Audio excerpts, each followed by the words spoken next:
અહીં આવી જાઓ. શું સંભળાવું છે? અરે વાહ. પેલા નવકાર મંત્ર એન્ડ ધેન વોટ એવર સ્તુતિ you know you will recite. હા, ઓકે, બોલો. નમો હરિહંતાનમ નમો સિદ્ધાનમ નમો અયરિયાનમ નમો લુએ સવસાયનમ નમો ઉજ્જયાન. ઉજ્જયનમ એસો પંચ નમોકારો સર્વ પાવપનાસન મંગલાનંદ છે સૌએ સિંહ પરમ હવે મંગલમ. Very good. હવે સ્તુતિ કઈ આવડે છે? બોલો. પ્રભુજી મારા પ્રેમથી નમો મૂર્તિ થારી જોઈને થરું અરે અરે પ્રભુ પાપ બહુ કર્યા સીતસે હવે મારી અરસા માટે ઓ પ્રભુ તમે મેનવું તારજો હવે પ્રભુજીને થવું દીનાનાથજી દુઃખ કાપજો શિવ સુખીને મને આપજો સુરત સ્વામી મારા ગુણ ગાઉં છું નિત્ય તારા. વાવ, વેરી ગુડ. આપણે ક્વેશ્ચન આન્સર કરશું. પેલા સ્તુતિ. મંગલમ ભગવાન વીરો મંગલમ ગૌતમો પ્રભુ મંગલમ સ્થૂલિભદ્રાદ્યા જૈન ધર્મોસ્તુ મંગલમ ધ્યાનમૂલમ ગુરુર્મૂર્તિ પૂજામૂલમ ગુરુપદમ મંત્રમૂલમ ગુરુર્વાક્યમ મોક્ષમૂલમ ગુરુ કૃપા. આજે ગ્રીનવિલમાં 2026ની યાત્રાનો બીજો દિવસ અને આજે પિંકી અને પારસભાઈના ઘરે ગોચરીનો લાભ મળ્યો અને બધા જ શું કહેવાય વેલ વિશર્સ બધા સાથીઓ આજે અહીંયા એકત્રિત થયા છીએ. બહુ કોઈ પ્લાન નથી પ્રવચનનો, પણ આપણે ક્વેશ્ચન આન્સર થોડી વાર કરીએ. કંઈ પણ ક્વેશ્ચન હોય, બે ધડક બે ઝીઝક તમે પૂછી શકશો. Whatever my experience about your question I will try to respond it. So તમારાથી ચાલુ કરો. તમે પૂછતા હતા ને? હા. સો ઇન્ડિયામાં જ્યારે બોમ્બેમાં હતી ત્યારે હંમેશા એમ કહેતા કે વાસી ના ખાઓ. So but you know once we came here it was like કે અમે બે પહેલા તો બે હતા પછી ચાર થયા પણ ખાવાનું તો હંમેશા વધે. So what is more crucial to eat vasi or to phone silent રાખજો હો થોડી વાર. throw હા. the food? Is it okay to throw the food or is it okay to eat vasi? શું કીધું? ઇફ ઇધર ઇટ વાસી ઓર ખવાય કે પછી ખાવાનું થ્રો કરી દેવાનું કે પછી વાસી ખવાય? हाँ हाँ हाँ, ओके. तो क्वेश्चन है कि इस देश में खाने में एक बहुत बड़ी समस्या आती है कि खाना जो बच जाए उसका क्या करें. फ्रिज में रखकर नेक्स्ट डे वासी खाए या उसको गार्बेज करे या उसको क्या करे, या तो ज़्यादा खा ले, वो भी एक ऑप्शन है. राइट. तो अभी क्या है कि हर एक का देश का अपना कल्चर होता है. इंडिया में तो क्या होता है कि कोई ना कोई जानवर वगैरह स्ट्रीट में मिल जाते हैं और आप उसको डाल सकते हैं. और जॉइंट फैमिली होती है तो 8-10 लोग होते हैं, वो भी एडजस्ट हो जाता है. या एक तो फैमिली एकदम छोटी और खाना बच जाए तो क्या करें. देखो, इसमें दो बातें हैं. पहली बात यह है कि कोशिश की जाए कि खाना उतना ही बनाए जितना जरूरी हो. थोड़ा कम बनाओ तो चलेगा, ज्यादा बनाओ तो नहीं चलेगा. कम बनाओ तो इसलिए चलेगा कि दूसरी चीज खा लेंगे साइड में, नाश्ता होता है, खाखरा होता है, और चीजें होती है। तो अभी मान लो कई बार एस्टिमेट निकालना मुश्किल है, और उसके लिए अगर कम्युनिकेशन प्रॉपर कर ले, क्योंकि घर में 4 लोग हैं तो पूछ ले, भाई आपकी मीटिंग है, बाहर खा के आएंगे। कई बार हम बना लेते और फिर कहते मैं तो मीटिंग में खा के आया।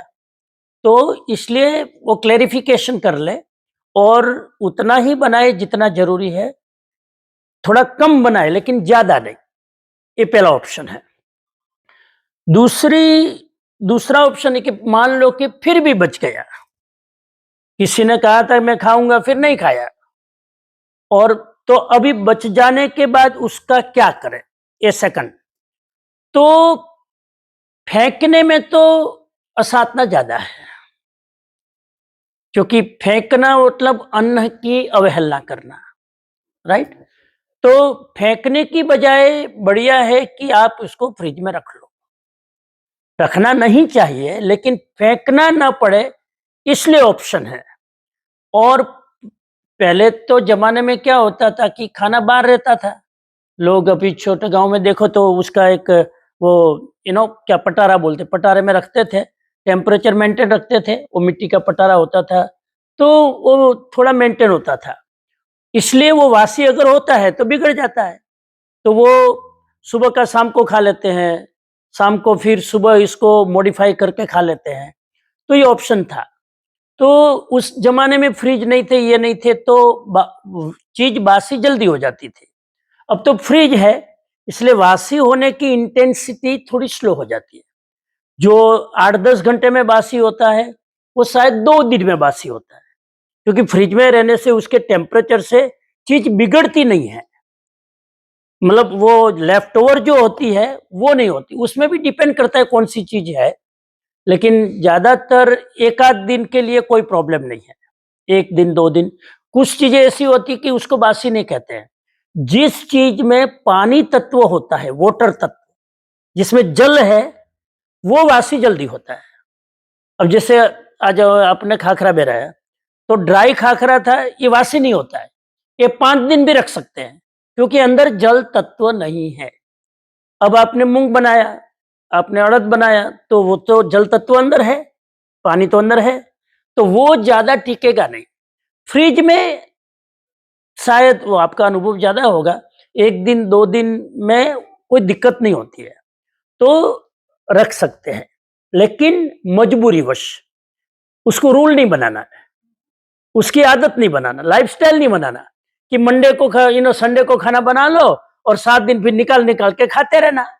यहाँ का कल्चर वो है, क्योंकि दोनों काम करते हैं, तो फिर 7 दिन फ्रिज में रख के। तो आयुर्वेद ये कहता है कि एक ने एक चीज बार बार गर्म करने से उसके जो न्यूट्रिशंस है वो खत्म हो जाते हैं, तो हेल्थ के लिए भी अच्छा नहीं है। अहिंसा की दृष्टि से भी इज लेफ्ट ओवर, अगर ज्यादा रुकता है तो आज का एटलीस्ट कल तक चला लो, चलो। लेकिन ऐसा नहीं कि ज्यादा रख दिया और फिर 4-5 दिन तक खोले जा रहे हैं, खाए जा रहे हैं, वो आदत गलत है। तो ये चीज है कि अपवाद रूप में मजबूरीवश फेंकने की बजाय फ्रिज में रखना बेटर है। हो सके तो मान लो सुबह बच गया, वो शाम को एडजस्ट कर सकते हैं। शाम को बच गया, शाम का खास ध्यान रखो कि शाम को ज्यादा ना बनाए। बच गए तो 1 आध दिन आप रख सकते हैं। हाँ हाँ, क्या इम्पोर्टेंस ऑफ सामायिक? हाँ, अच्छा, ओके। दूसरा क्वेश्चन है कि सामायिक का क्या महत्व है। इसमें ऐसा है, जैनिज्म में ये कहा है कि हमारी लाइफ के 3 पार्ट है, पास्ट, प्रेजेंट, फ्यूचर। तीनों टाइम को प्यूरिफाई करना चाहिए, तीनों टाइम को मैनेज करना चाहिए। तो पास्ट जो बीत चुका है उसको प्यूरिफाई कैसे करेंगे? 3 सूत्र में दे रहा हूं। पास्ट जो बीत चुका, जो मेरी कल हो गई यस्टरडे, उसमें जो मैंने गड़बड़ी की उसके लिए क्या करें? पास्ट तो गया, वो वापस नहीं आएगा, लेकिन पास्ट में जो पाप हुआ उसमें से वापस कैसे आएंगे? दूसरा प्रेजेंट अभी मेरे हाथ में है, उसको प्यूरिफाई कैसे करें? और तीसरा जो फ्यूचर अभी आया नहीं है लेकिन आने वाला है, वेटिंग कर रहा है, उस फ्यूचर को मैनेज कैसे करें? जैनिज्म में इन तीनों कालों को मैनेज करने के लिए 3 आराधना बतलाई गई है। पास्ट को मैनेज करने के लिए प्रतिक्रमण। प्रतिक्रमण कौन से काल का होता है? प्रतिक्रमण प्रेजेंट का होता है, पास्ट का होता है कि फ्यूचर का होता है? समझ में नहीं आ रहा है। प्रतिक्रमण किस काल का होता है? पास्ट का। ऐसा नहीं कि कल मैं गुस्सा करूंगा उसका मिच्छामि दुक्कडम, कल करूंगा उसका मिच्छामि दुक्कडम आज नहीं होता है। आज मैं गुस्सा करूंगा क्योंकि आज मुझे मेरा मूड खराब है, अभी वो आने वाले हैं, तो प्रेजेंट का भी प्रतिक्रमण नहीं होता है। प्रतिक्रमण की लैंग्वेज देखो, मैंने ये किया हो, मैंने ये किया हो, मैंने किया हो तो तस्मिच्छामि, तो वो किया हो पास्ट की लैंग्वेज है। तो प्रतिक्रमण पास्ट को प्यूरिफाई करता है। पास्ट में जो गलती हो गई, पाप हो गया, अपशब्द बोल दिया, गुस्सा कर दिया, वेरजेर हो गया, अब उसको मुझे उसमें से वापिस आना है, तो मैं प्रतिक्रमण करके, कन्फेस करके, क्षमायाचना करके उसमें से वापिस आ जाता। तो दैट इज द प्रतिक्रमण। प्रेजेंट के लिए अब भी आज उसको प्यूरिफाई करने के लिए क्या? सामायिक। तो वर्तमान की सामायिक, सूत्र याद रखो, अतीत का प्रतिक्रमण, वर्तमान का सामायिक और भावी का पचक्खण, वो भविष्य का। अब आप पचकान की लैंग्वेज देखो, कल उपवास करना है, मुझे पचकान दो। पचकान यस्टरडे का नहीं लिया जाता है, आने वाले कल का लिया जाता है। हो गया उसका नहीं लिया जाता है, करना है उसका लिया जाता है। तो जो फ्यूचर आने वाला है, फ्यूचर के साथ में पाप भी आएगा। पचकान ले लो, फ्यूचर आएगा, प्रेजेंट बनेगा, लेकिन पाप नहीं आएगा। बराबर है? तो जैसे कल आपको फास्ट करना है, तो आज रात को उपवास का पचकान ले लो, तो कल आपका फास्ट हो गया। तो कर्म जो आने वाला था, खा के जीव हिंसा होने वाली थी, आपने पचकान लिया, आपने मिनिमाइज कर दिया। और वर्तमान का सामायिक है। तो सामायिक की लैंग्वेज क्या है? देखो, सामायिक का पाठ क्या है? करेमि भन्ते सामायिक, करू छू भगवान हूं सामायिक। करू छू कौन सी लैंग्वेज है? कर रहा हूं, प्रेजेंट की लैंग्वेज है। तो वर्तमान काल की सामायिक होती है। पहली बात यह, तो 3 काल के 3 हो गए। तो वर्तमान की, आज वर्तमान में क्या अशुद्धि होती है? राग और द्वेष। अभी मेरे से कोई आदमी बड़ा दिखेगा तो द्वेष आएगा, छोटा दिखेगा तो राग आएगा, मेरे अनुकूल होगा तो राग आएगा, मेरे से प्रतिकूल होगा तो द्वेष आएगा, मेरा काम करेगा तो राग आएगा, मेरा काम की मना करेगा तो द्वेष आएगा। तो ये राग और द्वेष नहीं हो, मन समता में रहे, मन बैलेंस रहे, कषाय उत्तेजित न हो, क्रोध, ईगो, माया ये न हो, उसके लिए सामायिक है। बराबर है? अब सामायिक में क्या करते हैं? वर्तमान में 18 पाप छोड़ते हैं, 18 नेगेटिव इमोशन को छोड़ते हैं। कौन सा है? हिंसा, झूठ बोलना, चोरी करना, पोजेशन रखना, क्रोध, मान, माया, लोभ, राग, द्वेष, कलह यानी झगड़ा करना, फाइटिंग, कलह झगड़ा करना, तो कलह, अव्याख्यान, चुगली खाना, मैंने नहीं किया उसने किया, अब हाँ, तो उचाड़ी खाना, तो अव्याख्यान, पैशून्य, निंदा करना, आलोचना करना, क्रिटिसिज्म करना, तो पैशून्य, पर परिवाद। पर परिवाद का मतलब अपने गुणगान करना, दूसरे के दोष निकालना। रति अरति, रति अरति मतलब मनपसंद चीजों को अटैचमेंट और मनपसंद नहीं है उसके प्रति नफरत। ये 18 पाप है। जब मैं सामायिक करता हूं तो आई एम अवे फ्रॉम 18 सिन। सामायिक में क्रोध किसके ऊपर करोगे? सामायिक में झूठ कहां बोलोगे? सामायिक में 18 चीज में से एक भी चीज नहीं होती है। कितनी मिनट के लिए करते हैं? 48 मिनट। और 48 मिनट के बाद छुट्टी नहीं। अभी आपने खाना खाया, डिनर, तो डिनर खाने में तो 15 मिनट लगा, उसका प्रभाव कितना घंटा रहेगा? एटलीस्ट 3 घंटा। 10 बजे तक फिर मंचिंग करेंगे तो एटलीस्ट 3 घंटा रहेगा। तो 15 मिनट आपने खाना खाया, 3 घंटा प्रभाव, तो 48 मिनट यानी 45 मिनट गिनो, तो उसका 9 घंटा प्रभाव रहना चाहिए ना। तो एक सामायिक करने के बाद 9 घंटा I will not react, I will not upset, और 9 घंटे बाद अगले दिन अगली सामायिक तैयार है। तो एक सामायिक करने से पूरा दिन मेरा मन बैलेंस रहता है। और तीसरी बात, सामायिक से डिसिप्लिन आता है। सबसे बड़ी बात है, स्पिरिचुअल डिसिप्लिन लाना हो तो सामायिक इज द बेस्ट। देखो, ऐसे मैं कहूंगा कि आप किताब पढ़ो तो पढ़ते पढ़ते फोकस नहीं कर पाओगे। थोड़ा 2 पन्ना पढ़ा, फोन आ गया, उठ के खड़े हो गए। ध्यान करना है, 5 मिनट ध्यान किया, आवाज आई, फिर खड़े हो गए। सामायिक ले लिया, इसका मतलब you are committed to not move at all. 48 minute के लिए आप बैठ गए, अब फोन आएगा तो भी नहीं उठाना है, कोई घर में बेल बजेगा तो भी उठ के जाना नहीं है। तो 48 minute no worldly activity, only spiritual activity, यानी 48 मिनट के लिए आप साधु बन गए हो।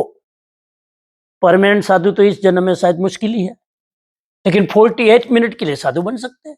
सामायिक यानी ये मैं आसन जब बिछाता हूं तो ये 48 मिनट के लिए मैंने सब छोड़ दिया। तो सामायिक डिसिप्लिन लाता है। नंबर 1, सामायिक समता भाव लाता है, रिएक्शन खत्म कर देता है। सामायिक 18 पापों से आदमी को मुक्त कर देता है। तीसरा, और सामायिक करने से हमारा मन इतना शांत हो जाता है कि पूरा दिन अच्छा जाता है। और एक सामायिक में ऐसे हम लाइफ में स्पिरिचुअल एक्टिविटी नहीं कर सकते। एक सामायिक कर लो, 48 मिनट की होती है। एक सामायिक में स्तुति भी होगी, स्वाध्याय भी हो गया, माला भी गिन ली, प्रार्थना भी कर ली, ध्यान भी कर लिया। एक सामायिक में सारी चीजें जो भी आपको रुचि है वो सब एक सामायिक में कर सकते हैं। तो माइंड उस समय ज्यादा से ज्यादा फोकस्ड होता है, वेवरिंग माइंड नहीं होता, क्योंकि you are dedicated your 48 minute to do सामायिक। You said not to get up in between, but can we like just talk? or- हाँ, टॉक करने में कोई बात नहीं, स्पिरिचुअल टॉक, फिलोसॉफिकल टॉक। हाँ, आप बोल सकते हैं, बोलने में मनाही नहीं है। ઇન્ડિયામાં તો ઘણા લોકો, બધા નથી, પણ મોટી ઉંમરના ઇન્ડિયામાં એકલા સામાયિક કરે ને એની બેનપણી ભેગી જ હોય, બરાબર? અને સામાયિક લઈને પછી એવી ચોટું કૂટે, બે વચ્ચે સેન્ડવિચ પેલી બહુ થાય, ડોટર ઇન લો, એટલે આવું સામાયિક કરતા હોય છે, ગપ્પા મારતા હોય. હા, એટલે આ સામાયિક નથી. હા Quick question. હા હું ગરુડ નહીં, તો સામાયિક કરતી જ નથી, મને ટાઈમ નથી મળતો. બટ એટલીસ્ટ વીકમાં 5 times, 4 to 5 times હું ઉપર દીવો કરી અને હું 7 લાખ અને 18 પાપ બોલું છું. Whenever possible. બરાબર. અને મને મણિભદ્ર દાદા, મારો મણિભદ્ર દાદા હા અને ગૌતમ સ્વામી, બરાબર. એ બધું કરવામાં અડધો કલાક લગભગ થઈ જતો હશે. 15-20 minutes. બરાબર. હા, બટ મને એકચ્યુઅલી હવે વધવું છે, હા. I don't get time. યા તો બીજું હું શું કરી શકું જે કદાચ હું 45 મિનિટ્સ નહીં કરી શકું, પણ if I can add something. નહીં, પણ તમે વીકમાં તો એ કરી શકો ને. તમે 20-25 મિનિટ તો કરો જ છો, બરાબર? હવે એમાં તમે સ્વાધ્યાય એડ કરો, રીડિંગ, થોડું રીડિંગ એડ કરો, થોડું મેડિટેશન એડ કરો. આ બે વસ્તુ એડ કરી દો એટલે તમારી 48 મિનિટની સામાયિક થઈ ગઈ. તમે ઓલરેડી અડધા સુધી પહોંચો છો, તો એ જ વસ્તુ સામાયિકમાં પૂરું કરી લો. તો દીવો કરાય ને? હા, એટલે તમે કરીને પછી દીવો કરીને પછી સામાયિક લઈ લો. હા, ગમે ત્યારે કરી શકો, right? કોઈ timing? એની ટાઈમ, એની ટાઈમ, એની ટાઈમ. સામાયિક કરો ત્યારે ધ્યાન રાખવાનું કે કોઈ કમિટમેન્ટ ના હોય, કોઈ આવવા વાળું ના હોય. નહીં, મતલબ એવું ના હોય કે કોઈ બેલ મારે તો શું કરશો. અહીંયા તો જો પ્રોબ્લેમ નથી, પણ ક્યાંય ઇમરજન્સી ના હોય કે કોઈનું કમિટમેન્ટ ના કર્યું હોય, નહીં તો તમારું માઇન્ડ છે ને ત્યાં જશે. એની ટાઈમ કરી શકે, પણ સવારે, શનિ રવિવાર હોય સવારે કરો તો વધારે સારું. સવારે નાહી ધોઈને એક સામાયિક કરી, કેમ કે સવારે બીજું ડિસ્ટર્બન્સ ના હોય, એટલે મોર્નિંગમાં કરી લો, સૌથી બેસ્ટ. યા मेरा एक क्वेश्चन है, જી सामयिक जो 48 मिनट जो रहता है, वैसा एक लघु सामयिक बोल के भी 10-15 मिनट का वहाँ रहता है, तो उसमें और इसमें क्या फर्क है और कोई शॉर्टकट है क्या है? या आदमी बड़ा होशियार है, सब लघु लघु ढूंढ लेता है. इसको इसको लघु सामायिक नहीं बोलते हैं, इसको बोलते हैं संवर। संवर, संवर का मतलब होता है कि स्टॉपेज ऑफ द कर्म।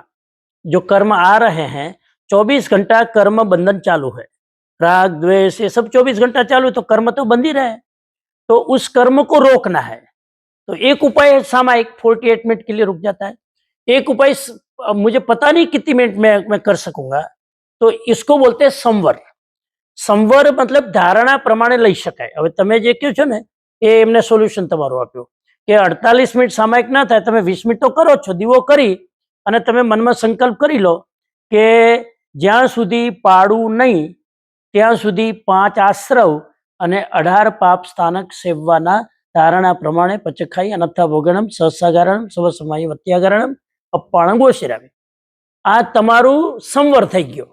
જ્યાં સુધી પાડું નહીં ત્યાં સુધી, એટલે હવે જેવું કંઈક તમને કામ પડ્યું, 15-20 મિનિટ 25 મિનિટ થઈ ગઈ, તો તમે 3 નવકાર મંત્ર ગણી, મુઠ્ઠી પચકાણ કહેવાય, આ મૂકી 3 નવકાર મંત્ર ગણીને તમારું એ સંવર ઓવર થઈ ગયું। આ પચકાણ જે છે, મને પચકાણ નથી આવડતું, હમ બટ હું વચ્ચે વચ્ચે મુઠ્ઠી પચકાણ, હા મતલબ હું કઈ ખાઉં નહીં એવી હા. રીતે, પણ હું 3 નવકાર બોલું અને હા. 3 નવકાર પાડું, હા બટ મારા એક અમારા બહુ સારા ફ્રેન્ડ છે, એ મને બહુ આગ્રહ કરે છે કે તું પચકાણ શીખ અને પચકાણ બોલ, હમ પણ અગર હું એ ન કહી શકું તો આ 3 નવકાર ગણીને 3 નવકાર પાડીને is that હા એ કરી શકે। એમાં 2-3 વસ્તુ છે। પહેલા તો પચકાણ બહુ ઈઝી છે, બરાબર। હમણાં હું બોલ્યો ધારણા પચખાઈ અનથા ભોગેણમ સહસાગારેણમ સર્વ સમાય વત્યાગારેણમ અપાણંગ ઓછા, આટલું જ શીખવાનું છે। એટલે ધારણા પ્રમાણેના પચકાણ થઈ ગયા। તમારે જે નાના મોટા પચકાણ લેવા હોય, પર્ટિક્યુલર એક એકાસના ઉપવાસના એની વાત નથી, નાના નાના પચકાણ। હવે તમારે માન લો કે લંચ કર્યું 1 વાગે, 5 વાગ્યા સુધી નથી ખાવું, તો 5 વાગ્યા સુધી જ્યાં સુધી હું ડિનર ના કરું ત્યાં સુધી ધારણા પચખાઈ અનથા ભોગણમ સહસાગારણમ સર્વ સમાય વત્યાગારણમ અપાણંગ ઓછા। તો એ રીતે બોલવાનું કે મતલબ કોઈ પણ સંકલ્પ લેવાનો હોય કે હું સાંજના 5 વાગ્યા સુધી જ્યાં સુધી હું પાડું નહીં ત્યાં સુધી ધારણા પચખાઈ અનથા ભોગેણમ સહસાગારણમ સર્વ સમાહી વત્યાગારણમ અપાણંગ ઓશિરામી। આની અંદર બધું જ આના મિનિંગ છે, બધું જ આવી ગયું। બોલો પછી और एक है હા, તો એ ખ્યાલ આવી ગયો ને, આનો સંવર, એને સંવર કહેવાય। પણ બને ત્યાં સુધી સામાયિક જ કરવું જોઈએ, शॉर्टकट, हाँ बने वहां तक सामायिक ही करनी चाहिए, शॉर्टकट रास्ता नहीं। लेकिन कोई मजबूरी हो कि कर नहीं पाए, मेरे पास 25 ही मिनट टाइम है, सामायिक तो नहीं होगी, तो चलो संवर ले लो, इसको बोलते हैं संवर ले लो, सामायिक ले लो, संवर ले लो। yes. और जो अभी नेक्स्ट जनरेशन है, जैसे कि मेरी बेटी है या जिसके भी छोटे बच्चे हैं, ऐसा क्या कर सकते हैं कि उनको बर्डन नहीं लगना चाहिए, प्रेशर नहीं लगना चाहिए धर्म फॉलो करने में, हाँ लेकिन उनको इंटरेस्ट भी आना चाहिए ताकि वो अपने आप कर पाए। हमें नहीं बोलना चाहिए कि ये करो, ये अपन जय नहीं, बार रियलाइज नहीं देना चाहिए, लेकिन ऐसा क्या कर सकते हैं कि उनको अपने आप अच्छा इंटरेस्ट आ जाए। उसमें 2-3 बातें हैं। पहली बात तो ये है कि जो भी हम बच्चों को सिखाना चाहते हैं पहले हम खुद करें। मैं चाहता हूं कि मेरी बेटी रोज माला गिने, अब कितना भी बोलोगे तो धीरे धीरे वो बोरिंग फील करेंगे। आप रोज माला गिनते हो, उनको कहने की जरूरत नहीं है, वो ऑब्जर्व कर रही है कि मेरे पेरेंट्स रोज माला करके करते, धीरे आप बोलेंगे भी नहीं, एक दिन आपके पास में आके बैठ जाए, होता है ना ऐसा, तो ऐसा होता है। तो बच्चे कॉपी करते हैं, अनुकरण करते हैं, बराबर है। तो वो कई बार क्या होता है कि हम नहीं करते। जैसे कई जगह होता है कि वो हमारे जैसे लोग जाते हैं महाराज साहब किसी के घर, तो खुद वंदन नहीं करते हैं, अपने पर हाथ जोड़ हाथ जोड़ हाथ जोड़, अरे पर तू जोड़ने है,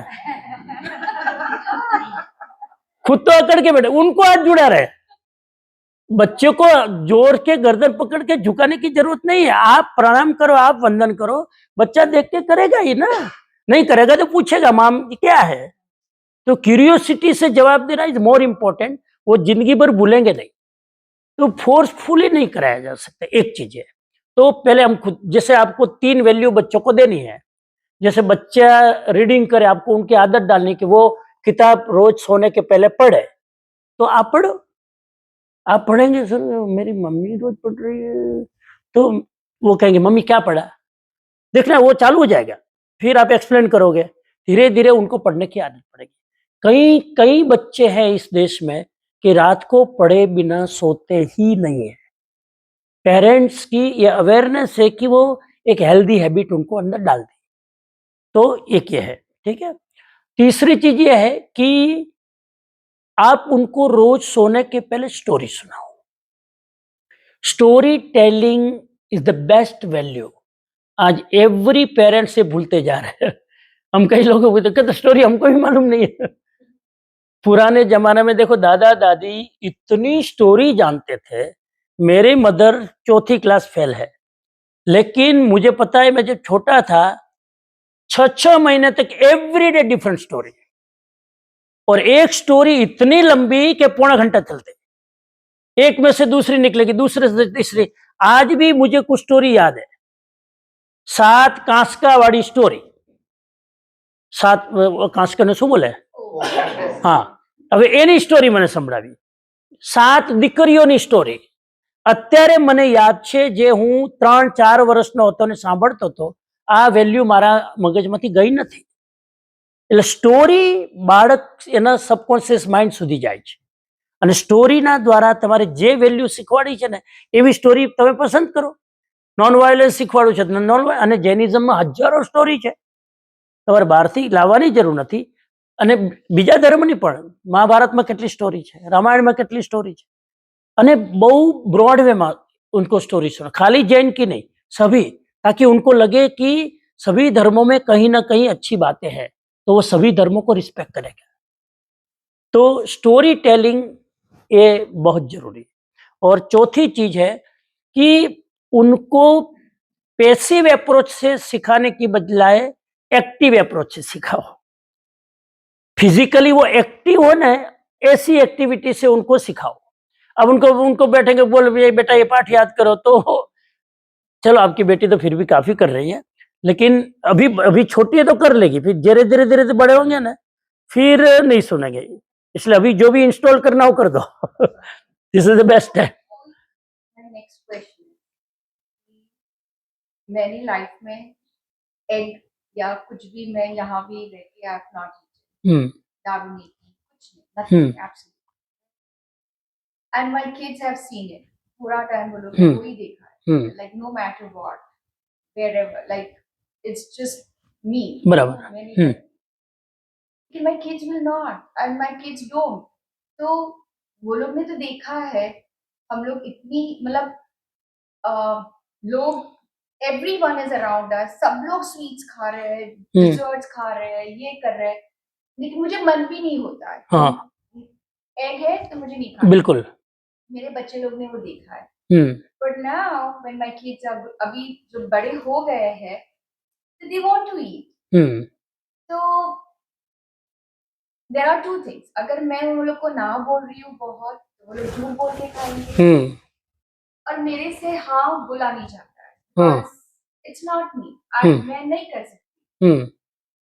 तो मुझे इतना it's like, and it's not कि यहाँ है, मैंने इंडिया में भी बच्चे लोग को देखा, वहाँ भी है। जिनके घर पे बहुत धर्म, ये वो एवरीथिंग, और वो लोग खाते हैं। पर आई फील कि यार मैंने तो कभी यहाँ कुछ नहीं, इतना यहाँ रहती थी, मैं इतनी लाइक घर पे आई कैन नॉट डू इतना धर्म, आठम चौदस I can not follow and all, but my प्रदूषण एंड एवरीथिंग एकदम।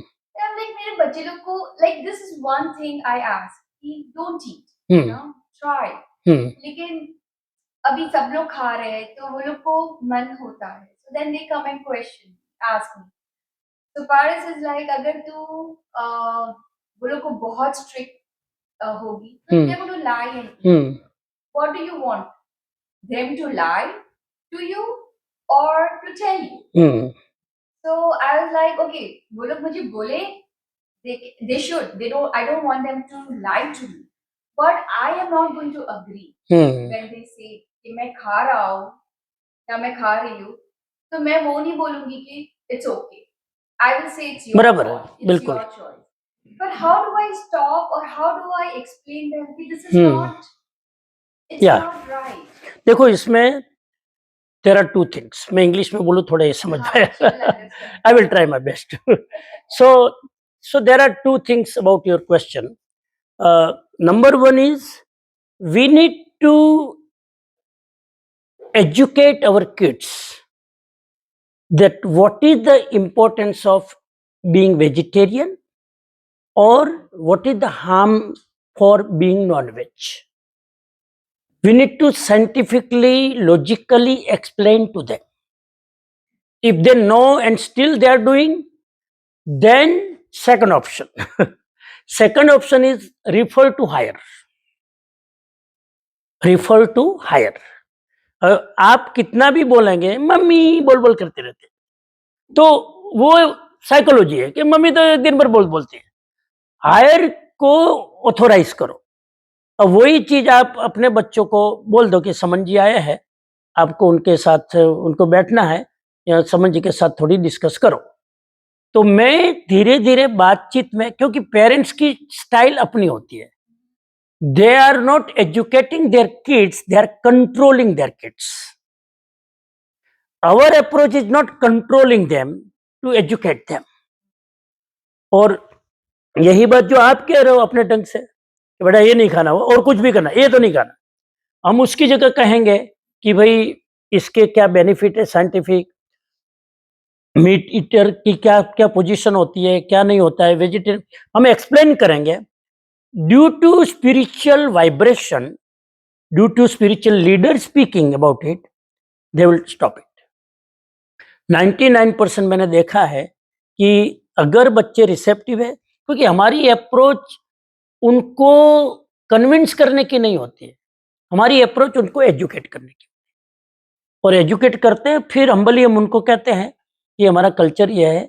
अब आजकल दूसरी चीज क्या हो गई इस देश में स्पेशली, कि बच्चों पर इतना फोर्स करते हैं। मीट नहीं खाने का तो सामान्य बात है, कंदमूल का भी इतना फोर्स करते हैं, बराबर, या आलू नहीं खाना, ये नहीं खाना, ये नहीं खाना। अब बच्चे ये सोचते तो कि क्या खाना, हरी सब्जी भी नहीं खा सकते हैं, कंदमूल भी नहीं खा सकते हैं, प्याज भी नहीं खा सकते हैं, आलू भी नहीं। तो बच्चे की स्प्रिंग है ना उछलती है। जब तक स्कूल में तब तक आपकी बात मानेंगे, कॉलेज में जाते ही पहले रूल तोड़ेंगे।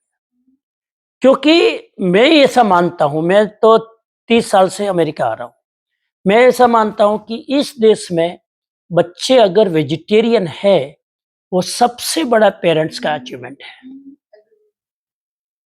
और आप बताओ कि भाई हम अंडर रूटेड नहीं खाते हैं, हमारा जेन, ये बताओ, वो इंसिस्ट मत करो, वो वेजिटेरियन है ना, वही बड़ी बात है। ये जिस कल्चर में रहते हैं, हम भी अगर उनके साथ इस कल्चर में रहे तो हम भी टिक नहीं सकते, इतना प्रेशर होता है। तो ये वैल्यूज उनको बता दो कि भाई, जैसे अभी एक एग्जांपल देता हूं, हम समझाते कैसे हैं, हम कहते हैं कि non-veg people can not live without vegetarian food. Non-veg people जो नॉन-वेज खाते हैं, they will not survive without vegetarian meal, vegetarian food. Bread is vegetarian, vegetables is vegetarian, बराबर, milk is vegetarian, salad is vegetarian. तो nonveg वाले, nonveg जो खाते हैं meet, वो ये लोग भी ये भी खाते हैं कि नहीं, right? But vegetarian people forever in their life they live without non-veg. Non-veg को सर्वाइव होने के लिए वेज खाना ही पड़ेगा, they must eat vegetarian. But vegetarian person को सर्वाइव के लिए they don't need to eat meat. So which food is more powerful? Obvious, right? आप डिक्शनरी में देखना, वेजिटेरियन वर्ड का मीनिंग देखना डिक्शनरी में, ऑक्सफोर्ड डिक्शनरी हो, वेजिटेरियन का मीनिंग होगा सामने। Vegetarian word came from vegetus, उसका रूट है वेजिटस, वेजिटस से वेजिटेरियन बना है। और वेजिटस का मीनिंग आप देखना, वेजिटस मीन्स हेल्दी फूड। ध्यान में आ गया? अब यहाँ के लोग अमेरिका में 2-2 घंटा जॉगिंग करते हैं, भागते हैं, दौड़, अब तो इतना मीट क्यों खाते हो कि पचाने के लिए आपको दौड़ना पड़े 2 घंटा, राइट? तो इज मोस्ट हेल्दी फूड। और हमारी बायोलॉजी भी ये कहती है कि जिसकी इंटेस्टाइन बड़ी, हमारी इंटेस्टाइन बहुत बड़ी है, 6 फीट, तो 6 फीट की इंटेस्टाइन होने के कारण नॉनवेज अगर खाते हैं तो they have to pass through all process and it's very hard, digestion problem की बहुत सारी मुश्किलें बढ़ेगी। तो एक उसके लिए जो भी एनिमल पानी को होठ से पीते हैं वो सब वेजिटेरियन है। पानी को जो होठ से पीते हैं, कौन कौन से एनिमल पानी को होठ से पीते हैं? Horse. एलिफेंट, काऊ, हॉर्स, कैमल, कैमल, लाइन नहीं, ना, नो, लाइन जीभ से पीता है, लाइन जीभ निकाल के पीता है, बराबर है? घोड़ा कैट फैमिली, नहीं, It's a family of lion. So like so don't eat. So they're not vegetarian. They are not veg, no, जो जीभ बाहर निकाल के पानी पीते वो नॉन वेज है, जो होठ से टच करके पानी पीते हैं वो सब वेजिटेरियन है। तो आदमी कैसे पानी पीता है? होठ से, तो वेजिटेरियन है। बायोलॉजिकली वी आर वेजिटेरियन, बराबर है? जिसके दांत और जिसके नेल पॉइंटेड है, दांत पॉइंटेड है, वो नॉन वेज है, क्योंकि उसको मीट वो कट करना है ना। हमारे नेल और दांत फ्लैट है, पीछे वाला तो चबाने के लिए है, उसको तोड़ने के लिए।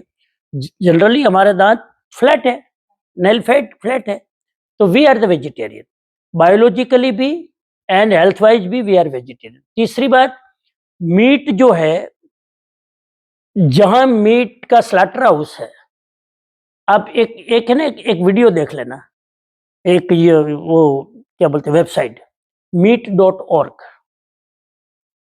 उसमें सिर्फ पूरी वेबसाइट में कुछ नहीं है, 5 मिनट का वीडियो है, स्लॉटर हाउस में क्या होता है वो लाइव दिखाते हैं। जो भी व्यक्ति ऑनेस्टली देख लेगा ना, वो मीट खा नहीं सकता, क्योंकि हमारे पास रेडीमेड आता है ना, हमको पता नहीं होता है कि कितनी ये क्रूअलिटी के बाद हमारे पास आता है। क्रूअलिटी की हद नहीं है, इतना गायों को उंडा लटकाते और उसको काटते जिस तरह से, slaughterhouse, if you see the slaughterhouse, how they produce the meat. अब काटते हैं, अब उनको तो पता है कि अब इसके बाद मेरा नंबर आने वाला है। एक गाय जब देखती है कि वो गाय तो कट रही है, मेरा नंबर आने वाला है, तो उस समय उसके इमोशंस क्या होते हैं, सिक्रेशंस क्या होते हैं, हार्मोन्स क्या, वो सब मीट में जाते हैं और हम खाते हैं। तो इसीलिए आजकल देखो आप, how many American are vegan? We can't imagine thousands of European and thousands of American young people, they are not even vegetarian, they are vegan. उनके पास तो खाने का चॉइस भी नहीं है, वही 5 आइटम है, उसी को बरीटो बोलो, हॉट डॉग बना लो, ये बना लो, वही ब्रेड है, उसको घुमा घुमा के। हमारे पास तो कितने चॉइस है वेजिटेरियन में, 2 महीने तक डिश बदलते रहे तो भी खुटे नहीं, फिर भी वो वेजिटेरियन है, विगन है, हम वेजिटेरियन भी नहीं रह सकते। That is the problem.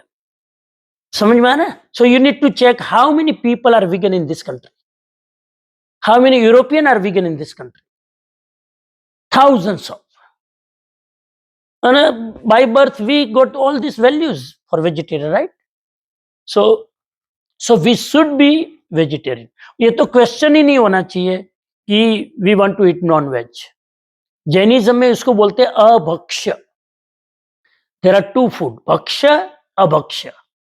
अभक्ष्य means not allowed to eat as a good human, as a Jain, and bhaksha means allowed to eat.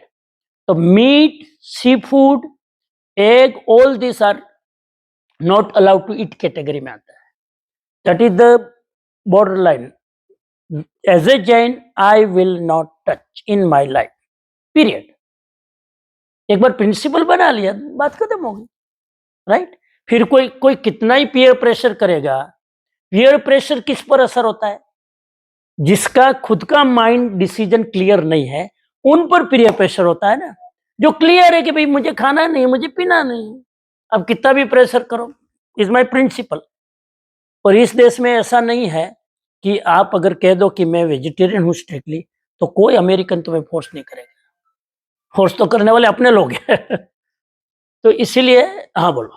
हमने सवाल से हम्म મારી daughter she lives in Maryland and ત્યાં જૈન પાઠશાળા છે हम्म every other week છોકરાઓ ભેગા થાય છે. हम्म My granddaughter and my grandson graduated. My granddaughter graduated hmm પાઠશાળા. Hmm She's going to college.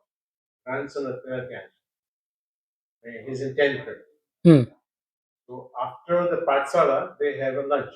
Hmm They provide the Jain food. बराबर। Now they're putting too much restrictions in my mind, from my standpoint. Hey, bread no ખવાય, ઇડલી ન ખવાય, એટલે પાવભાજી ન ખાય, ને અમુક વસ્તુ બનાવાય નહીં છોકરાઓને. પછી છોકરા ત્યાં નહીં ખાઈને પછી ટાકો બેલ જાય છે પાઠશાળા. એટલે એમાં શું છે, ઇટ વેરી સિમ્પલ સોલ્યુશન. એમાં એવું છે કે મેં હમણાં કીધું ને કે તમે જેટલું રિસ્ટ્રિક્ટેડ વધારે કરશો ને એટલો પ્રોબ્લેમ થશે. જે કરે છે હેડ ગ્રુપ છે the managing group, they are putting the restrictions on the kids. હા, એટલે પણ અમુક એટલે ઘણા જૈન સેન્ટરોમાં છે એટલું બધું રિસ્ટ્રિક્શન છે. અમુક જે ચૂસ છે આપણે એને બદલી નથી શકતા, એ રીતે જ એની લાઈફ જીવવાના, આપણે કોઈને ચેન્જ પણ નથી કરવું. પણ why you impose all this things to others? That's the problem. Young that is the violence, that is the violence. અને બીજું એમાં હોય તો અમે મારા ઘરે દેરાવાસી છે, બહુ ચુસ્ત છે. હા અને people forget કે food is only small part of Jainism. Exactly. It's more about કર્મ સિદ્ધાંત છે. Yeah. અને people forget that and they don't follow that and everything is food based. Yeah. તમે કાંદા બટાકા નહીં ખાઓ, તમે આ બધું કરો એટલે પછી વાંધો તમે એકદમ સામાયિક કરો, આ કરો, પણ બાકીના ટાઈમમાં તમારે જે જૈન ધર્મ પાળવાનો એ નથી કરતા. ના ના, એ જ. અને ઘણા બધા સેન્ટરોમાં મેં જોયું ઘણા લોકો આવે ને ક્રિટિક ઘરે બધું જ ખાતા હોય પોતે, હો ત્યાં આવે એટલે પહેલા જ આમાં ગાજર કેમ નાખ્યું, આમાં આ કેમ નાખ્યું, એટલે પણ તારે જે ખાવું એ બીજું ખાઈ લે ને ભાઈ. नहीं, कहने का मतलब भाई तारे जे दाળ ભાત ખાવા છે તો દાળ ભાત છે ખાઈ લે ને, તું રોટલી છે ખાઈ લે, એને ખાવાનો પ્રોબ્લેમ નથી, એને બધા આખી દુનિયાને સુધારવી છે. અને એના કારણે એનું ઇન્ટેન્શન સાચું છે કે ભાઈ કમસે કમ આવતી જનરેશન નથી કરવાની. તમે ગમે એટલું મરી જાવ તોય એ જનરેશન આટલું સ્ટ્રિક્ટલી ફોલો કરવાની જ નથી. ઇન્ડિયામાં નથી કરતા, અહીંયા ક્યાંથી કરે? યંગસ્ટર કોઈ કરે છે ઇન્ડિયામાં? કોઈ નથી કરતું. અહીંયા તો હું તો એવું માનું છું કે અહીંયા તો ઇન્ડિયા કરતા ઘણી સારી પોઝિશન છે, ઘણી સારી.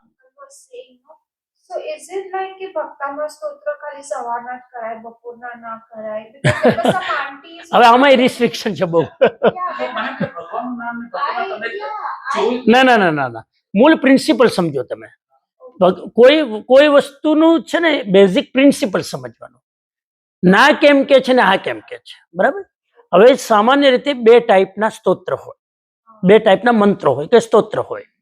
એક સ્તોત્ર એવા હોય કે જેમાં બીજ મંત્રો હોય, ઓમ રીમ ક્લીમ શ્રીમ, આ બધા બીજ મંત્ર હોય, લાઈક ઉસગરમાં છે, ભક્તમરમાં છે. એક મંત્રો એવા હોય કે જેમાં બીજ મંત્રો નથી, લાઈક લોગસ, એમાં બીજ મંત્ર નથી ક્યાંય. તો જેમાં બીજ મંત્રો હોય ને એ દેવકૃત મંત્ર છે, એમાં દેવતાનો વાસ છે, દેવતાને આહવાન કરીએ છીએ. લાઈક ઉસગરમ કરીએ તેમાં ધર્મેન્દ્ર પદ્માવતીને આહવાન છે. તો દૈવિક મંત્રો હોય ને એનો ગણવાની એક મર્યાદા છે. ના હું કહું છું, એટલે ઉસગરમ સવારે તમે 12 વાગ્યા પહેલા કરી શકો, મધ્યાહન ટાઈમે નહીં કરવાનું, મતલબ 12 થી 2 ટાઈમ નહીં કરવાનું, મધ્યરાત્રિએ નહીં કરવાનું, અને સંધ્યાના ટાઈમે 1 કલાકથી કરવાનું. 4-5 વાગે કરીએ. હા, 4-5 વાગે ચાલે. સૂર્યાસ્તના 1 કલાક રાઉન્ડ, માન લો કે 7:30 સૂર્યાસ્ત થાય છે તો 7:30 તો 6 થી 7 કે 6:30 થી 7:30 1 કલાક નીકળે. નહીં શું કામ કરવાનું કે એ ટાઈમે દેવતાનો ટ્રાન્ઝેક્શનનો ટાઈમ હોય છે, એક જગ્યાએથી બીજી જગ્યાએ ટ્રાવેલ કરે છે. હવે એ એમનો પ્લાનિંગ છે, રાઈટ? હવે તમે મંત્ર આહવાન કરો એટલે એમ એને એ પ્લાન છોડીને અહીં આવવું પડે. એટલે બેઝિકલી થિયરી ઇઝ ધેટ કે દૈવિક મંત્રોની મર્યાદા છે. નવકાર મંત્ર તમે બાથરૂમ કરી શકો, સૂતા સૂતા કરી શકો, ગમે ત્યાં કરી શકો, કેમ કે પ્યોર સ્પિરિચ્યુઅલ, એમાં કોઈ દોષ લાગતો નથી. લોગસનો પાઠ ગમે ત્યારે કરી શકો. એટલે આ થિયરી સમજવાની કે કયું ક્યાં કરાય, એક આ અવેરનેસ આવી જાય તમને તરત ખબર પડી જાય આમાં બીજ મંત્ર છે, ઓકે. તો આ સંધ્યા ટાઈમે નહીં કરવાનો. ત્રિસંધ્યા હોય ને તો એમાં બપોરનો ટાઈમ, સાંજનો ટાઈમ, મિડનાઇટ ટાઈમ, મિડનાઇટ 12 થી 2 એ નહીં કરવાનું. બાકી ગમે ત્યારે કરો. Bapurna, it's okay, like 3:30. હા હા આરામથી, 12 to 2. બસ એ ટાઈમ નહીં. 12 to 2 and then 6 to 7 Sadhana. And midnight સૂર્યાસ્તના 1 કલાકની આસપાસ. સૂર્યાસ્તનો 1 કલાક ને મિડનાઇટ ની બપોરે ને સાંજે જમતી વખતે ને सिंपल. सप्तांबर तो भगवान की स्तुति है, आदिनाथ भगवान की। स्तुति उसमें बीज मंत्र है, उसमें भी बीज मंत्र है, क्योंकि उसमें जो मानतुंगाचार्य ने जो किया ना, जो उसके ताले टूटे वो देवकृत सहाय थे, तो उसमें कहीं वो बीज मंत्र है. इसीलिए वो उसके मतलब ये 3 टाइम खाली अवॉइड करो. अवॉइड करने का टाइम बहुत कम है, करने का टाइम बहुत ज्यादा है. कोई दिक्कत ही नहीं है. Yeah, so we do it in the 3 o'clock afternoon. is okay. Yeah. Or in the 4:30 is morning. good, You have perfect. done either in the morning. और इसमें भी एक अपवाद है. हाँ, So you should meet in the morning, then you less direction. और इसमें भी अपवाद है कि विशिष्ट अनुष्ठान करना हो, देवता को आह्वान करने के लिए अनुष्ठान करते हैं, तो इसी टाइम करना, मिडनाइट 12 से, क्योंकि वो स्पेशल अनुष्ठान है ना, आह्वान करते हैं. What is chanted at that time? यही भक्तामर ये सब, अच्छा, oh. मतलब उसको बोलते हैं आराधना. स्पेशल आराधना समूह में करते हैं, एक साथ 1000 लोग, जैसे हम हमारे इंडिया में नम्र मुनि कराते हैं, राइट? वो सब तो एक साथ हजारों लोग करते हैं. वो स्पेशली इसी टाइम करते हैं क्योंकि देवता को आह्वान करना है. पर्पस क्या है उस पर भी डिपेंड करता है. આ બધા ઉપરથી હું એક વસ્તુ વિચારું છું. હું મારા હસબન્ડ જૈન છે, એટલે હું હવે તમે વૈષ્ણવ છો? હું વૈષ્ણવ છું. અચ્છા. એટલે જ્યારે આવી, મારા હસબન્ડ મારી માટે ઘણું કરે છે, અને એને માટે હું એના માન માટે મને પણ થાય છે કે હું આ વસ્તુ અમુક કરું છું. બરાબર. અમે લોકો પર્યુષણ પાળીએ છીએ, બરાબર છે. જેટલું મારાથી મને ખબર છે ને જેટલું ફોલો કરી શકું બરાબર એટલું છે. કરું છું. બહુ સરસ. પણ એક વસ્તુ જ્યારે હું લગ્ન કરીને ગઈ, ઘણી બધી વસ્તુ, કારણ કે ના હું મોટી છું, મને હરેક વસ્તુની પાછળ મને રીઝન જોઈએ છે. બરાબર છે. અને જે તમે કીધું કે હું જ્યારે મોટી થતી હતી, મારા દાદા, તમે કહો છો તેમ, આઈ વોઝ ફોર્ચ્યુનેટ ઇનફ કે મારા દાદા, દાદી, નાની, નાના એ લોકો સાથે હું મોટી થઈ. બરાબર. અને એ લોકોનો પણ બપોરનો 1 કલાક અને રાતના સુવા પહેલાનો 1 કલાક સ્ટોરી ટાઈમ હતો. અને એ સંસ્કાર કદાચ હું લઈને આવી છું, લગભગ લઈને આવી. બરાબર. બરાબર છે. હવે જ્યારે હું આ ઘરે આવીને ત્યારે હું ઘણા બધા સવાલ પૂછું. They don't have answer for it. Right. એટલે ઘણી વખત હું આને કહું કે હું કેવી રીતે પાડું, કારણ કે મને નથી ખબર પડતી કે હું કેમ પાડું છું. મારે ખાલી આંધળે ફોલો કરવાનું હોય. Right. I am not going to do it. Right. પછી તમે મને એવી રીતે કહો કે તું બહુ નસીબદાર છે કે તું જૈનમાં આવી. ના, હું બદનસીબ નથી કે મેં વૈષ્ણવમાં જન્મ લીધો. હું પણ બહુ ફોર્ચ્યુનેટ છું. Yeah, મેં definitely. વૈષ્ણવમાં જન્મ લીધો. ડેફિનેટલી. આપણે, તમે જે કહો છો, ઘણી વખત હું ભાવુક થઈ જાઉં કે એવું. તમે હમણાં એક વસ્તુ બહુ સારું બોલ્યા કે તમે જ્યારે બોધ વાર્તા કહો છો તો ફક્ત જૈનમાંથી બોધ વાર્તા ઉપાડવી ના, બહુ બધી વસ્તુ છે, Yeah. અને એની અંદર ઘણું બધું જાણવાનું છે. Definitely. So I always believe કે એની બહાર પણ આપણે, હું જ્યારે મારા સાસરે જાઉં ને તો એ દુનિયા આટલી જ છે એ લોકોની. બરાબર છે. કારણ કે દે આર બહુ એટલે સખત ચૂસ છે અમારે. તો મને છે ને એ માહોલ મને ગુંગળાવે ઘણી વાર. બરાબર છે. કારણ કે એની સિવાય મારી પાસે એ લોકો પાસે મારી સાથે વાત કરવા માટે બીજી કોઈ ટોપિક જ નથી. તો જે કનેક્શન જે થવું જોઈએ કે મને યાદ છે પહેલી વાર અમે લોકો શંખેશ્વર પાલિતાણા જતા હતા. તો મારું ફર્સ્ટ લગ્ન પછી, તો મને બપોરના કહેવામાં આવ્યું કે આપણે ચપ્પલ વગર જવાનું છે. So I thought, okay, fine, આપણે જઈશું. હું પાછળ જોઉં છું, મારા સસરાજી ચપ્પલ પહેરીને આવે છે. મને કેમ ચપ્પલ નથી પહેરવા દેતા? So આ વસ્તુ એટલે પછી પેલું કેવું કે તમે જુઓ ને ત્યારે એ તમને યુ ડોન્ટ એપ્રિશિએટ ધેટ. યા એટલે હું કદાચ આ જે લાઈનમાં બચ્ચાઓ છે એ જ લાઈનમાં હું પણ છું કે કેમ because I want to ask you everything. બરાબર અને છે. ઘણી વખત આ ચેતને કીધું હમણાં કે ના મારે નથી પૂછવું, કારણ કે ઘણી વખત હું પૂછું ને તો પછી માહોલ બહુ ગરમ થઈ જાય છે. ના એવું કઈ નથી. એટલે મારાથી ઘણી બધી વસ્તુ મને જાણવી હોય છે અને મને જાણવું છે, કારણ કે એ જ વસ્તુ મારી દીકરી lack of knowledge. You are Jain, you need to know few things. Ya definitely. એને શીખવાડવા પહેલા મેં નવકાર મંત્ર શીખી કે જેથી હું એને હા. કહી શકું. બિલકુલ. હવે જ્યારે હું મારી દીકરી અમુક વખત થાય ને પછી હવે એના પણ સવાલ આવે. મેં જઈને મારા સાસુજીને પૂછ્યું કે ભાઈ નવકાર મંત્રો બોલું, આમ રટતો તો મારી ગયો, રાઈટ. પણ મીનિંગ શું એની પાછળ?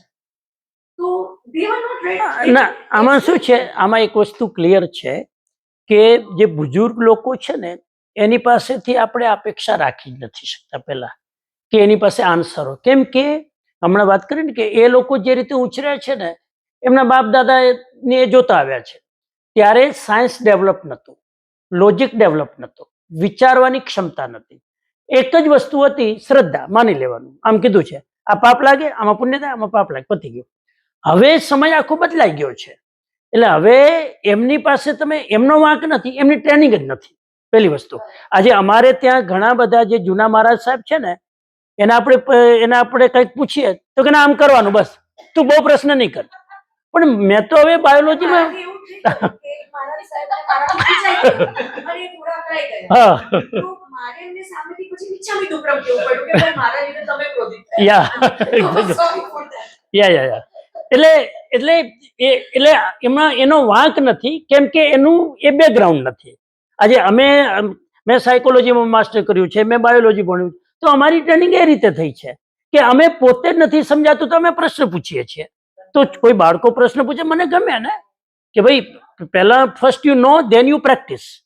તો એટલે એ ચપ્પલ એમના શું છે એ હોવું શું જોઈએ. આનો સિમ્પલ સોલ્યુશન શું છે એ વડીલોને સમજવાની જરૂર છે. સિમ્પલ સોલ્યુશન એ છે કે બેટા તને અનુકૂળ હોય તો તું આ કર. આટલું તમે કહો ને કે ભાઈ અનુકૂળ હોય તો તું ચપ્પલ વગર યાત્રા કર. હા તો આ અમારો મંત્ર છે. ક્યાંય પણ હું જાઉં ને અનુકૂળતા હોય તો, આજે મારે એની સેવા લેવી હોય ને તો હું કહું કે બેટા અનુકૂળતા હોય તો મને 15 મિનિટ તારી જોઈએ, એટલે ના આપી હોય ને તો પેલો આવી જાય. અને ઘણી વખત મને બીકોઝ અમારામાં લાઈક પ્યોર સાયન્સ છે. પણ એ કારે જ્યારે તું એને પાછળનું રીઝન આપે ને તો સામેવાળો સમજશે. હવે લાઈક આપણે ત્યાં એમ કીધું છે કે રાત્રિ ભોજન નહીં કરવાનું. હવે આપણે જૂના લોકોને પૂછો તો શું કે પાપ લાગે. પાપ શું કામ લાગે ને શેનું એ નહીં પૂછવાનું, પાપ લાગે. પાપ શબ્દ એવો પકડી લીધો છે એટલે તો આપણે ગળે જ અમને ગળે નથી ઉતરતો. એટલે અમે કહીએ કે રાત્રિ ભોજન અમે નથી કરતા, રાઈટ, જિંદગીભર 40 વર્ષથી સાધુ બન્યા, પણ અમને એનું રીઝન ખબર છે કે રાતના ખાવાથી પચતું નથી. બધા જ ફૂલો રાતના મુરઝાઈ જાય છે, બંધ થઈ જાય. કમળ રાતના સાંજના બંધ થઈ જાય. જે આખી પ્રકૃતિ સાંજના સુવામાં ચાલી જાય. પક્ષીઓ રાતના ખાતા નથી, એનિમલ રાતના ખાતા નથી, માણસ જ એક રાતના ખાય છે. અને આટલું બધું રાતના ગ્લુકોઝ લઈને તમારે રાતના ક્યાં યુદ્ધ કરવા જવું છે? આટલું ગ્લુકોઝ લઈને કરવાનું શું રાતના? અને એને પચાવવા માટે ઓક્સિજન જોઈએ. ગ્લુકોઝ ઓક્સિજન વગર પચે નહીં. આટલું ઓક્સિજન રાતના તો ઓક્સિજન લેવલ લો છે. આ સાયન્સ તમે જુઓ. એટલે અને રાતના તમે વધારે ખાશો કેલરી, હવે જ્યાં સુધી પચશે નહીં ઊંઘ નહીં આવે. એટલે જોજો રાતના છટપટાય, પડખા બદલ્યા જ કરે. હવે તો થોડી એક્સરસાઇઝ કર અને પચાવ. કેમ કે પચે નહીં ત્યાં સુધી ઊંઘ નહીં આવે. એટલે નિયમ છે કે તમે 7 વાગે જમી લીધું, 10 વાગે સુવાનું, ખાવાનું પચી ગયું. એટલે વેરી સાયન્ટિફિક પ્રિન્સિપલ. સૂર્યના કિરણો રાતના ડાયજેશનને મળતા નથી, પાચન થતું નથી, બધા જ ફૂલો મુરઝાઈ જાય છે. આપણું નાભી કમળ છે, આયુર્વેદમાં નાભી કમળ કહેવાય. આ કમળ રાતના બંધ થઈ જાય છે, ડાયજેશન પાવર ખતમ, અને તમે ખાધા રાખો છો ક્યાંથી પચવાનું? અને એ પછી ગેસ બનશે, એ બધું એસિડ બનશે, અને એ બધું જ કન્વર્ટ ઇન્ટુ યોર ડિઝીઝ. એટલે આવી રીતે એટલે મોડર્ન નામ હા સૌથી બેસ્ટ છે. કે that's it, તમે હા, અડધો ઉપવાસ. અને અમે 16 કલાક. અહીંયા જેટલા બી છે અમે લોકો લગભગ સાંજે 6:30 પહેલા તો અમે બધા અમારું કિચન બધું ક્લીન થઈ અને તમે જુઓ ને અમેરિકન લોકો કોણ રાતના ખાય છે? આખો દિવસ કામ કરી સાંજના આવે ને 6 વાગે તો કિચન ક્લિયર થઈ જાય. યપ. Okay, very nice. ચલો, બહુ સરસ. હા, બોલો. બહુ બધા કોન્ટ્રોવર્શિયલ ક્વેશ્ચન હતો હજી એક non food non non non food, very good. might offend some people.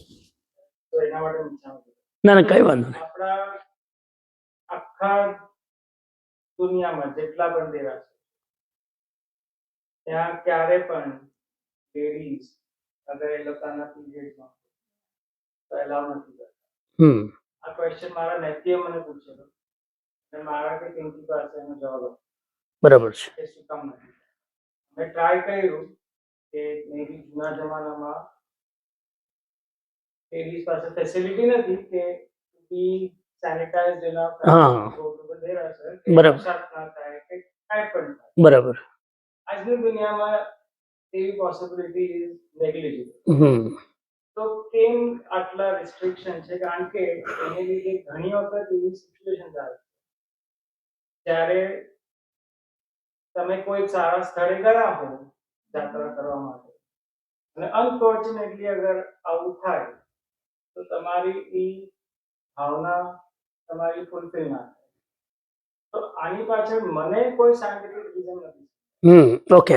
આમાં એક વસ્તુ ઓર એક એડ કરું. કોઈના ઘરે સવન જવાના હોય ને તો પણ લેડીઝ ના પડે. ઓહો. ઘરે કોઈ પણ ભગવાન હવે અગેન, અને આમાં ઓર એક એડ કરું. હા, બોલો. કે અસીમ તમારા ઘરે પણ પીરિયડમાં આવે તો કે તમારે ટચ નહીં કરવાનું, ક્યાંય નહીં જવાનું, તો તમે એક જ રૂમમાં રહો સાઈડ પર. જે રૂમ પૂરું તો કિચન અને જાણે કે અચ્છું રહેતા એમ કે એટલે આજે તમને એક્ઝામ્પલ આપું કે પિંકીને થોડું ટેન્શન હતું કે ભાઈ હા, બરાબર. ના થાય કે તમે આવવાના છો તો એવું ના કહું. બરાબર. તો we were like ના, બરાબર છે. ઘણી વાર આપણે જ્યારે મેઇન દિવસ તીર્થયાત્રાનો હોય ત્યારે જ આપણે ટેન્શન હોય કે જો આજે ના થાય સારું, નહીં તો અમારા દર્શન નહીં થાય. ના, એટલે આનું ઓકે. હવે મારા આન્સર બેઝડ ઓન જૈનિઝમ છે. મને આ બધું એજ્યુકેશન મળ્યું છે, દરેક વસ્તુનું કારણ અમને મળ્યું છે. બરાબર. એટલે બે ટાઈપના લોકો છે. એક ઓર્થોડોક્સ, એ સમજ્યા વગર બધું કરે છે, એટલે એને તો સમજવું જ નથી. રાઈટ. હવે એનું કારણ શું છે? જો પીરિયડમાં દેરાસરમાં કેમ નહીં જવાનું? પહેલી વસ્તુ કે દેરાસરમાં જવાનો કોઈ જ વિરોધ નથી, પરંતુ દરેક દેરાસરમાં મેં જેમ ઉસગ્રમ મંત્ર બીજ મંત્રની વાત કરી, જે દેરાસરોમાં જ્યાં દેવી દેવતાની મૂર્તિઓ હોય, આ હંમેશા એક વસ્તુ યાદ રાખવાની કે દેવી દેવતાઓને ઓવર ક્લીનલીનેસ જોઈએ છે. આપણે અગરબત્તી, આરતી, દીવો, ધૂપ બધું કેમ કરીએ છીએ? દેવતાને આહવાન કરવા. જો કોઈ ઓસગ્રમ કરતા હોય ને જો વાસ આવતી હોય ત્યાં કોઈ આવે નહીં દેવી દેવતા. કેમ કે દેવી દેવતા એટલે સ્વર્ગમાં જે છે ને એટલી બધી હાઈ પ્યોરિટી છે કે આપણને અહીંયા એમ લાગે કે કોઈ સ્મેલ નથી. દેવતા તો અહીંયા પણ ના આવી શકે, એટલી એ લોકોને સ્મેલ આવતી હોય. બરાબર. તો જે મંદિરમાં દેવી દેવતાઓની પ્રતિમા છે ત્યાં જવું પ્રોહિબિટેડ છે. નંબર 1. એ બીકોઝ ઓફ ધ દેવી દેવતાની શુદ્ધિના કારણે. ભગવાનને કોઈ અસાધના લાગતી નથી. એ તો વિતરાગ છે. વિતરાગને કઈ અસાધના લાગે? વિતરાગ ભગવાનને, પરમાત્માને કોઈ અસાધના લાગતી નથી. કે અમે પાપ શબ્દ વાપરતા જ નથી. મને એટલી સરસ વાત લાગી. 18 પાપ નહીં કહેવાનું, 18 values we need to avoid, એવી રીતે કંઈક એને નામ આપ્યું કે 18 વસ્તુ એવોઇડેબલ છે. એને પાપ, કેમ કે પાપ શબ્દ આવતા આમ ડર લાગે, એટલે એને બધા જેટલા પણ એવા નેગેટિવ શબ્દો છે ને એને પોઝિટિવમાં કન્વર્ટ કર્યા. So it's beautiful. એટલે તમે એ લોકોને વ્યવસ્થિત રીતે મગજમાં ઉતરે. તમે પાપ પુણ્યની જૂની પકડેલી વાતો કરશો તો એ લોકો નથી સમજતા. આમાં છે ને મજાક છે કે અમે ગામડામાં રહેતા ને ત્યારે આંગણામાં સૂતા ખાટલા ઢાળીને. બરાબર. હવે હું મારી જ વાત કરું. હવે અમે ખાટલામાં બેઠા હોઈએ ભાઈઓ એટલે અમે ખાટલા પર આમાં પગ હલાવીએ. પગ હલાવીએ એટલે બાપા કહે કે પગ હલાવવાથી પાપ લાગે. એટલે પગ હલાવવાથી પાપ લાગે.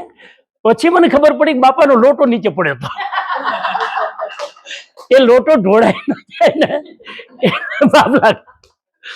પેલા ડર આપતા કે આમ કરતો ને કે પાપ. હા, પણ એ લોકોને નથી કરી સમજાવતા ને ડરાવતા ડરાવતા. પોતાનું પાપ. ચત્તારી મંગલમ હરિહંતા મંગલમ સિદ્ધા મંગલમ સા કેવલી પન્નતો ધમ્મો મંગલમ ચત્તારી લોગુત્તમા હરિહંતા લોગુત્તમા સિદ્ધા લોગુત્તમા સાહુ લોગુત્તમા કેવલી પન્નતો ધમ્મો લોગુત્તમા ચત્તારી શરણમ પવજ્જામિ અરિહંતે શરણમ પવજ્જામિ સિદ્ધે શરણમ પવજ્જામિ સાહુ શરણમ પવજ્જામિ કેવલી પન્નતમ ધમ્મમ શરણમ પવજ્જામિ સર્વ માંગલ માંગલ્યમ સર્વ કલ્યાણ કારણમ પ્રધાનમ સર્વધર્માણામ જૈનમ જયતે જીન શાસન દેવ કી. સરસ.